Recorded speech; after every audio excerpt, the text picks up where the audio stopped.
Okay. Bismillah ar-Rahman ar-Rahim. Alhamdulillahi Rabbil Alameen. Wal aqibatu lil muttaqeen. Wa la udwana illa ala adh-dhalimin. Wa ashhadu an la ilaha illallah ilahul awwaleen wal akhirin. Wa ashhadu anna Muhammadan abduhu wa rasuluhu alayhi afdalus salatu wa tammat taslim. My respected brothers and sisters in Islam, Rasulullah sallallahu alayhi wasallam once saw a procession of people passing by as a grave, as the body of one of the people were being taken towards a grave. And at that point, Rasulullah sallallahu alayhi wasallam, this authentic hadith in Bukhari, he said, "Imma mustarihin aw mustarahan minhu." He said what? Let me repeat that again. "Imma mustarihin aw mustarahan minhu." What does that mean? Mustarihin meaning that it is perhaps someone who will rest, or mustarahan minhu, or someone who people will rest from him. So it is either someone who is now going from this life that was a prison for him, and he was a believer, and now he will go to his rest, true rest. So he's going to rest, so he's the mustarihin, or mustarahan minhu, or it is someone who has caused so much evil and mischief on this earth, and so much sins and transgression that people will now, and creation and the heavens and the earth will now rest from his mischief. And he is going back to what Allah subhanahu wa ta'ala has prepared for him. And truly, once, and at another time as well, another procession was going past Rasulullah sallallahu alaihi wasallam, again in Bukhari again. And so people started saying bad things about that person. And at that point, when they were saying bad things, Rasulullah sallallahu alaihi wasallam said, "Wajabat," it has become compulsory. And another procession passed by, and the Rasulullah and the people started saying good things about the man. And at that point, Rasulullah sallallahu alaihi wasallam said, "Wajabat," again, meaning it has become compulsory. So the people said, "Ya Rasulullah, the first procession passed, you said wajabat. Second procession, you also said wajabat. What do you mean by it has become compulsory?" So Rasulullah sallallahu alaihi wasallam explained, and he said, the first procession passed by, and you said bad things about the person. So Jahannam has become obligatory on him. He must enter and will enter, surely enter Jahannam. And the second procession passed by, and you said good things about him, so it has become obligatory, meaning Jannah has become obligatory for him. So how will you pass by? How will you pass away? And what will people say after you? Will they say good things about you, how much good you did, or will they say about how much bad you did?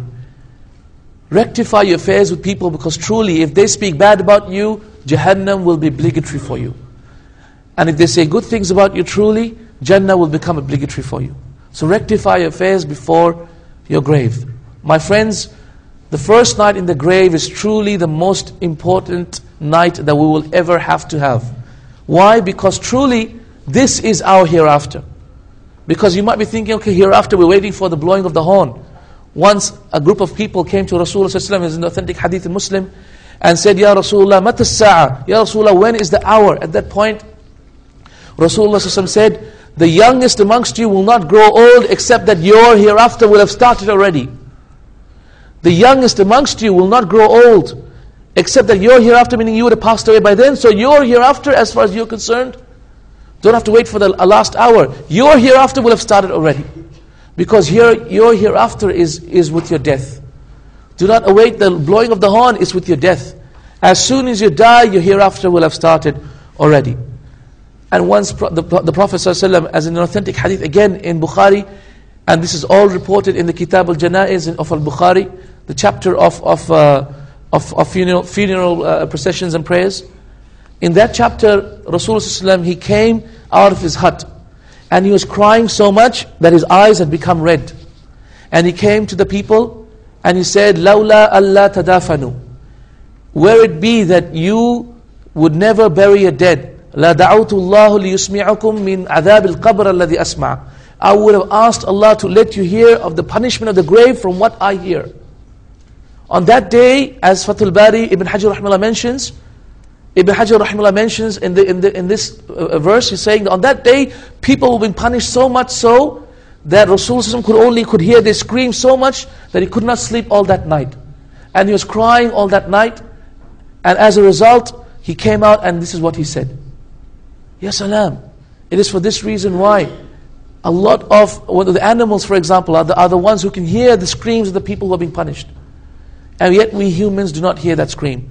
In another authentic hadith in Musnad Imam Ahmed, Rasulullah sallallahu alaihi wasallam, he was passing by a grave and he was on his horse. And as he was passing by the grave, the horse started to jump up and down and started to throw Rasulullah sallallahu alaihi wasallam off its back. And at that point, Rasulullah understood and knew that grave was one of the people that he knew.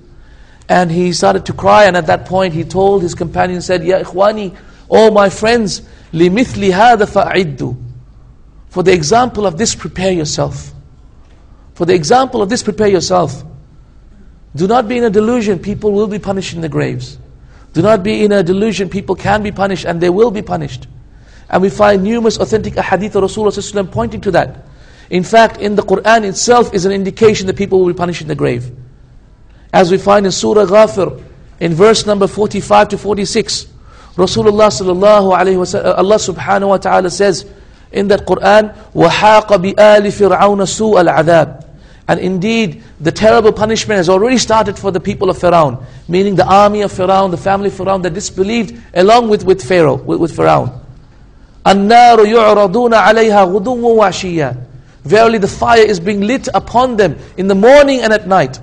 وَيَوْمَ الْقِيَامَةِ. And on the day of judgment, أَدْخِلُوا آلَ فِرْعَوْنَ أَشَدَّ الْعَذَابِ. Allah will order the angels, enter the people of Pharaoh into the terrible torment. What is being talked about here?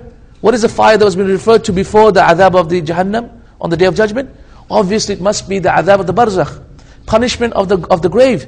But they never died in the grave. What did they die? They were crushed by the water, wasn't it? They were drowned in the sea. So it does not matter wherever you are. Whether you are in the grave, or you have been eaten by an animal, or you have been burnt and you're in ashes, or you have been lost and no one knows where you are, you cannot escape Allah subhanahu wa ta'ala. And even though they were drowned by the water, Allah mentions they are being punished by the fire. So adhab of the barzakh, the punishment of the grave is the punishment of the barzakh. And the barzakh is the status between this life and the hereafter. And this status, a person can be punished and they will be according to what Allah subhanahu wa ta'ala wishes. In the grave, my friends, sometimes we think that, okay, inshallah, we're not going to have so much fitna. But look at the description of the people, of the angels that will come to us and ask us questions in the grave. The hadith in Sunnah Tirmidhi mentioned that the two angels that will come, first of all, the hadith that mentions that their names are Munkar and Nakir are not authentic. The hadith that mentions the names of Munkar and Nakir are not authentic. So the names are not Munkar and Nakir. Also, Munkar is a filthy name. It means evil. And Nakir also means something that you stay away from and it's repulsive. So the ulama mentioned that in reality, angels are not repulsive and they don't have evil names. And as a result, in reality, the names are not authentic. However, the two angels that will come, that is definitely true. And the hadith mentioned that their voices are like thunder. And they're completely black, and their eyes are like lightning, and in one hadith, either the eyes are blue, or in another hadith, their eyes are red. And when they blink their eyes, it's lightning. And the voice is like thunder.